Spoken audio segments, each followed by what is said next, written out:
योपालि दसैँ टिकामा मैले पाएको उपहार यो 1000 को, यो 500 को, अनि हेर्नु हेर्नु यो 1000, यो 500 को, यो 100 को, यो 50 को, अनि अरू मैले के पाएँ यो 20 को, हेर्नु 20 अनि यो 10 को, यो 5 को, अनि बक्सिसमा मैले के पाएँ यो 2 रुपैयाँ, हेर्नु यो 2 रुपैयाँ, 2 रुपिस, यो 1 रुपैयाँ।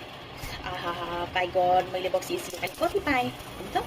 मेरो पैसाको केयर गर्नुपर्छ। अनि के भन्छ त्यो सानो सानो नोट 20 को, 10 को, 5 को मैले गोडीमा पाएँ। यो ठुलो पनि गोडी दिँदा हुन्थ्यो नि त मलाई। यो 1000 को दिँदा हुन्थ्यो, 500 को दिँदा पनि हुन्थ्यो, 100 को पनि दिँदा हुन्थ्यो, 50 को। हेर्नु न मलाई बक्सिसमा ठुला नोटहरू एउटा दिए। अनि यो 20, 10, 5 को गोडी दियो। यो पनि गोडी दिँदा हुन्थ्यो नि त। तर पनि जे होस् ठिकै छ। मैले पैसा योपालि त मैले धेरै पैसा पाएँ। अब के किने म त लुगा किन्छु सबैको।